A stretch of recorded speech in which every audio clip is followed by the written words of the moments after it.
Hello guys, welcome to my channel Biology Bloom. In this tutorial we will discuss the botany subject specialist paper which was conducted by SPSC Sindh Public Service Commission on 10th of February 2025. Let us discuss each MCQs of botany portion one by one and let's know from where these questions have been taken from. So let us start. The first question asks that photosystem 1 is predominantly located in the photosystem जो 1 है वो plants के sales के कौन से हिस्से में या ऐसा कहें कि जो क्लोरोप्लास्ट है उसके कौन से हिस्से में पाया जाता है। यहाँ पर एक वर्ड यूज़ हुआ है प्रीडोमिनेंटली, मीन्स ज़्यादातर।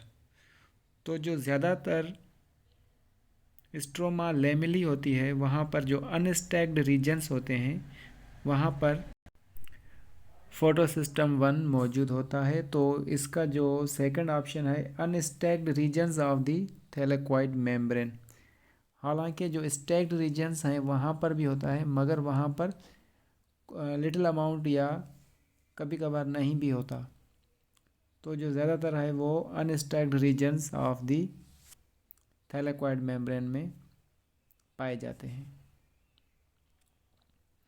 और ये जो हमारा ओल्ड बुक है STB सिंथ टेक्स्ट बुक, उसी में भी यही लिखा है the PS1 and ATP synthase complexes are located mainly in the non-appraised or non-stacked stroma lamella.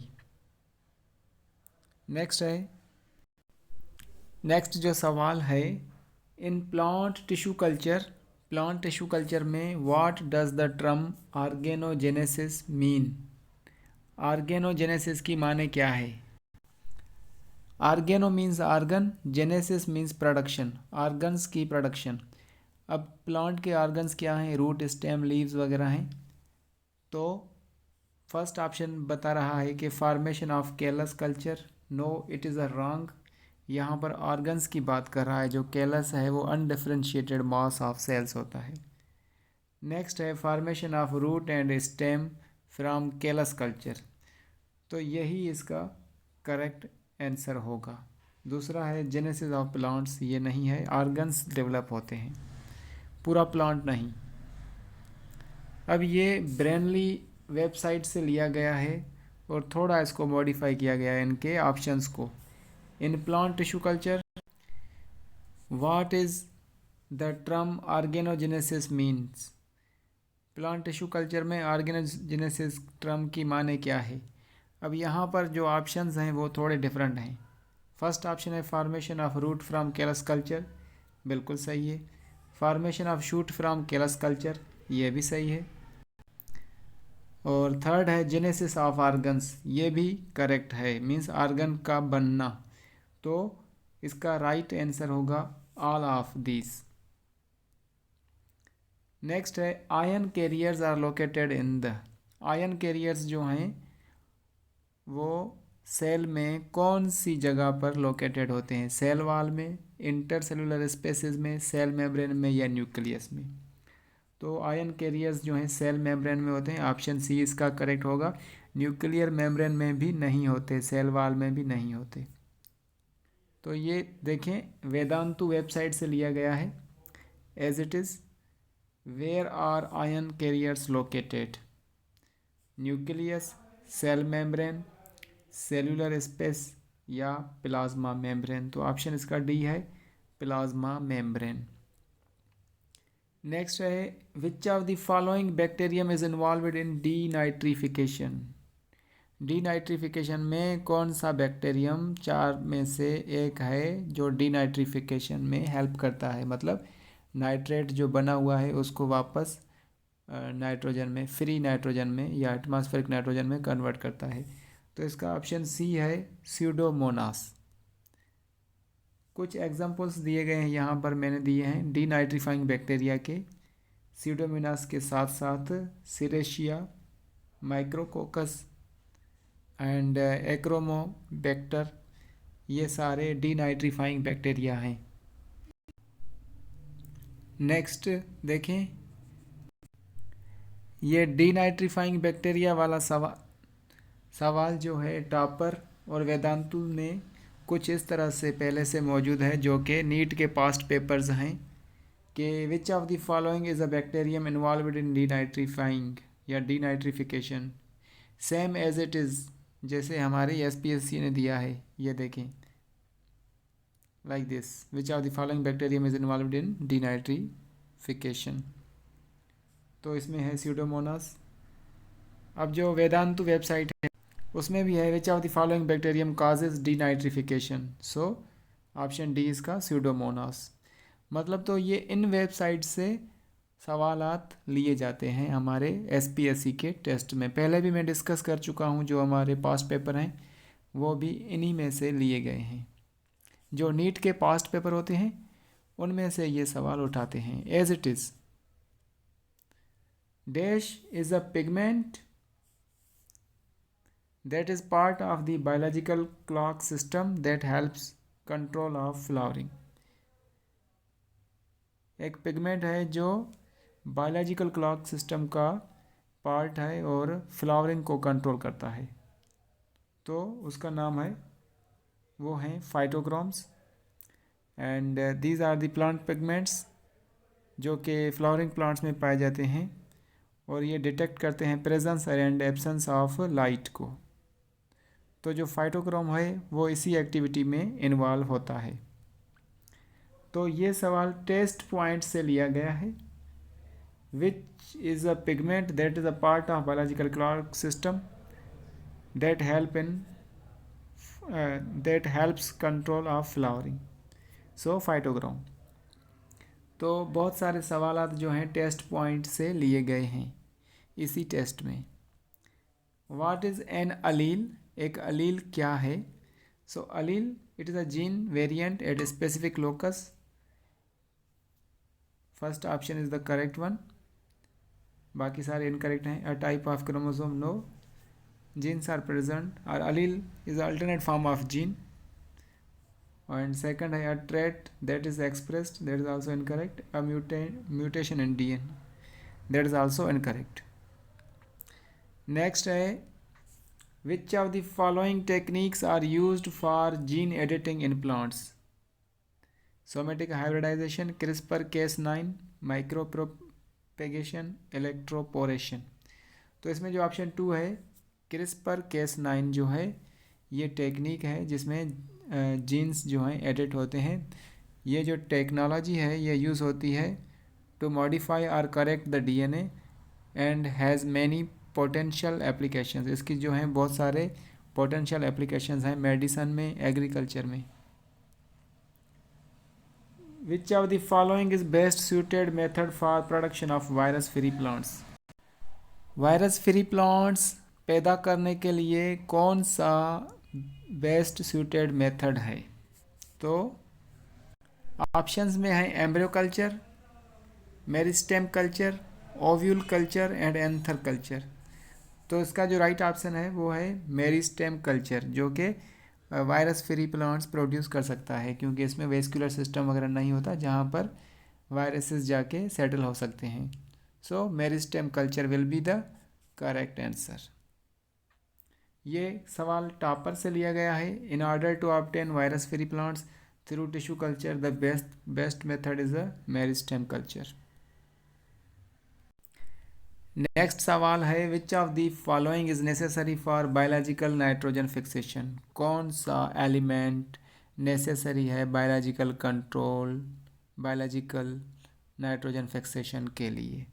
तो इसका राइट ऑप्शन है, ऑप्शन 4 है मोलिब्डेनम, जो कि एक ट्रेस एलिमेंट है और ये जो है सॉइल में मौजूद होता है और ये रिक्वायर्ड होता है for synthesis and activity of the enzyme nitrate reductase.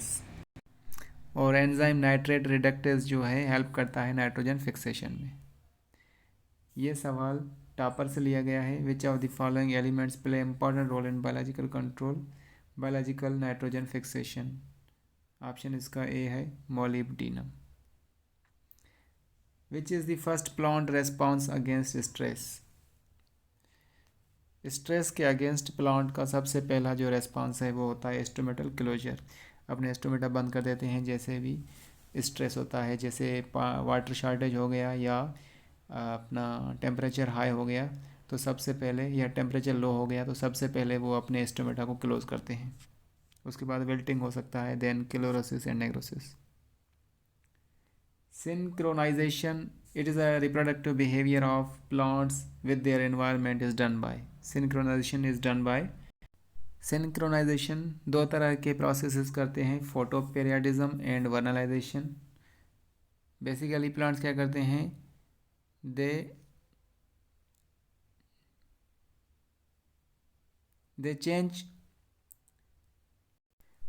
change in day length, photo period and exposure to cold temperature. It is known as vernalization. To time their flowering according to season. तो ये जो है test point से लिया गया है, same सवाल है और इसका राइट ऑप्शन है B, photoperiodism and vernalization. Next है which of the following represents a homozygous genotype. So homozygous genotype capital A, it is a homozygous. और अगर इस तरह से होता सिमिलर ए, ये भी होमोजाइगस कंडीशन है, ये डोमिनेंट होगी और ये रिसेसिव होगी। तो ऑप्शन इसका बी जो है वो करेक्ट होगा। ये ब्रेनली से लिया गया है, same. How many ATP molecules are produced when one hexose sugar molecule is converted into 2 molecules of pyruvic acid during glycolysis. Glycolysis के दौरान, जिसको ईएमपी पाथवे भी बोलते हैं, एक हेक्सोज या ग्लूकोज मॉलिक्यूल ब्रेक डाउन होता है 2 पायरुविक या पायरुवेट में, और उसके दौरान कितने एटीपी के मॉलिक्यूल्स बनते हैं। तो इसका ऑप्शन 8 करेक्ट हो गया, क्योंकि जो नेट गेन है 2 एटीपी डायरेक्ट बनते हैं, दूसरे जो है 2 NADPH बनते हैं, और 2 NADPH जो है इक्वल होते हैं 6 ATPs के। 2 ATP डायरेक्ट और 6, 2 और 6 जो हैं 8 हो गए। One of the following nitrogen fixing enzyme. Nitrogen fixing enzyme जो है नाइट्रेट रिडक्टेज है, जिसको मोलिब्डेनम जो है बनने में हेल्प करता है। डाउट नट से सेम सवाल लिया गया है। Which of the following is nitrogen fixing enzyme, nitrate reductase.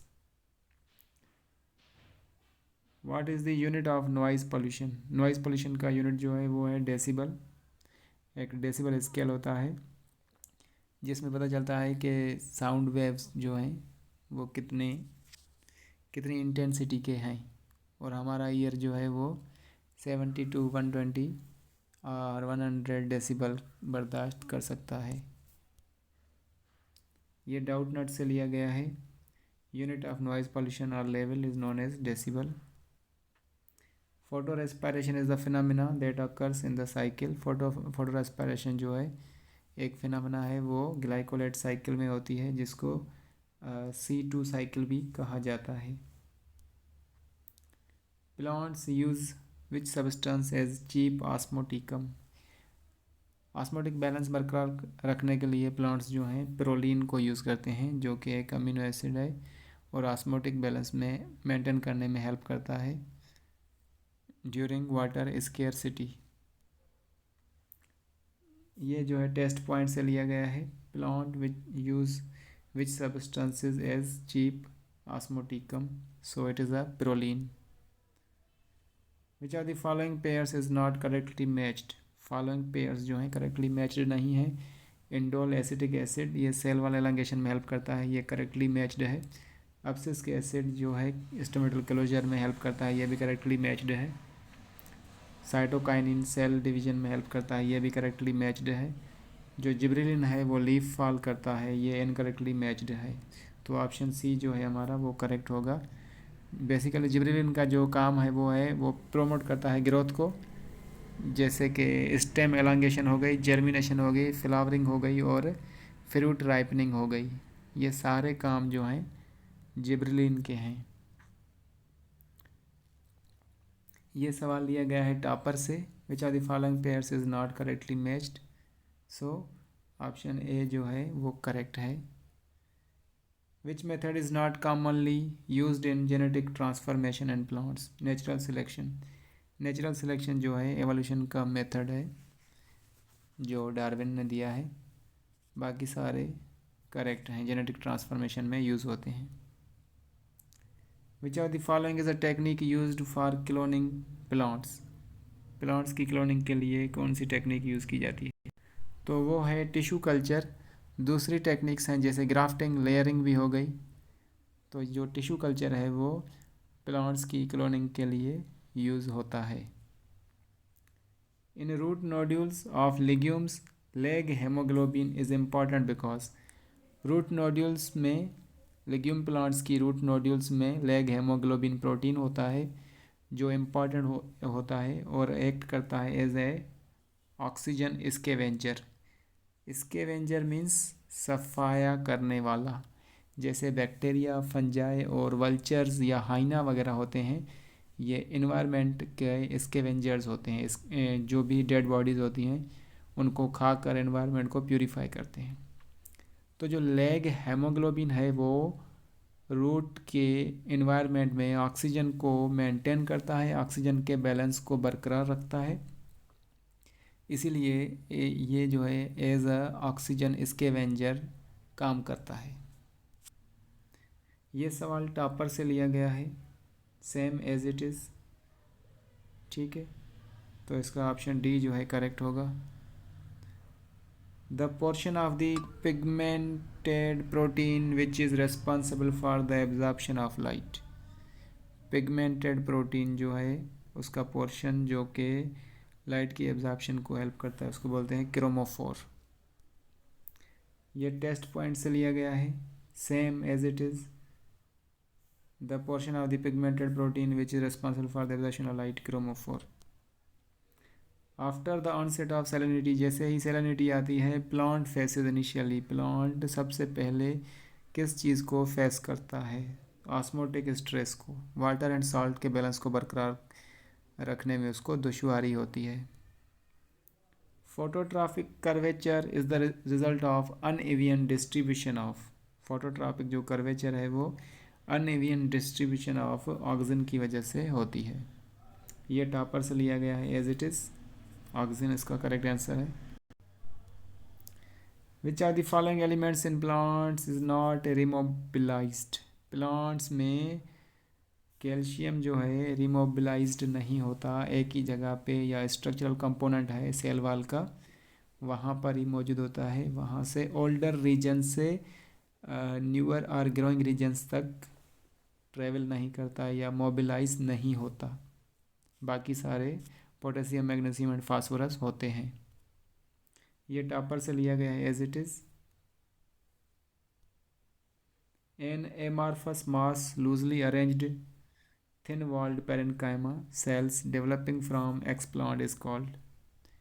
Amorphous जिसका कोई भी फॉर्म शेप ना हो तो उसको बोलते हैं callus. Callus is a undifferentiated mass of cells जो कि जन्म देता है रूट स्टेम को।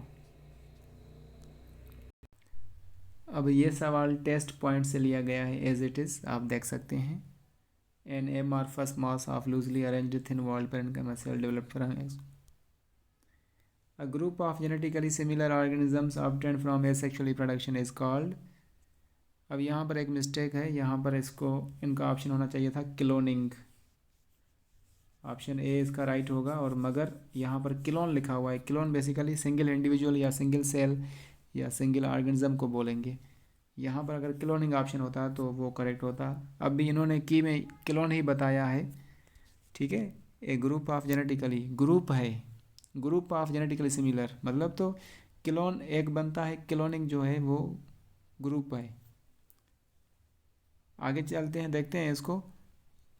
ये टेस्ट पॉइंट से लिया गया है कि एक group of genetically similar organisms जो कि एसेक्सुअल रिप्रोडक्शन के थ्रू हासिल किए जाएं उनको बोलते हैं क्लोनिंग या क्लोन्ड भी कह सकते हैं। Which plant hormone stimulates the ripening of fruit and inhibits the growth. कौन सा प्लांट हार्मोन जो है वो फ्रूट राइपनिंग में हेल्प करता है और प्लांट की ग्रोथ को इनहिबिट करता है, रोकता है, तो वो है gibberellin, sorry ethylene, it is a ethylene. ये लिया गया है टॉपर से, इथाइलिन इसका करेक्ट वन होगा। Which nutrient element is more available at acidic soil as compared to neutral organic soil? So boron. Boron is the more readily available in acidic soil as compared to neutral organic soil. ये test point से लिया गया है, boron इसका correct answer है। Which nutrient element is more available at acidic soil as compare to neutral soil, as it is लिया गया है, देखें आप। A chemical messenger from the embryo that apparently stimulates a seed to digest the endosperm. एक chemical messenger आता है seed में या एम्ब्रियो में और वो स्टिमुलेट करता है सीड को कि एंडोस्पर्म को डाइजेस्ट करो और अपनी ग्रोथ को बढ़ाओ। तो ये है जिब्रेलिन और इसका जिब्रेलिन का काम है ग्रोथ को प्रमोट करना, जर्मिनेशन में हेल्प करना, फ्लावरिंग में हेल्प करना और फ्रूट राइपनिंग में हेल्प करना। ये जो जिब्रेलिन है ये सीड्स में, यंग लीव्स में एंड रूट्स में पाए जाते हैं। ये टॉपर से लिया गया as it is a chemical messenger from embryo that apparently stimulates the seed to digest its endosperm, gibberellin. I think last सवाल। The carboxylation products C4 cycle की जो हैं वो दो तरह की जो हैं प्रोडक्ट्स हैं, मेलेट एंड अस्पार्टेट। जो फर्स्ट स्टेबल प्रोडक्ट बनती है कार्बोऑक्सिलेशन में वो है ऑक्सैलोएसिटिक एसिड, जो फॉस्फोइनोल पायरोवेट से कार्बन डाइऑक्साइड मिलता है कार्बोऑक्सिलेशन। उसके बाद जो फर्स्ट बनती है वो बनती है ऑक्सैलोएसिटिक एसिड और इनमें से फिर बनते हैं मेलेट या एस्पार्टेट। So thank you. कोई भी सवाल हो या डिस्कशन हो आप कमेंट सेक्शन में कर सकते हैं। Thank you very much.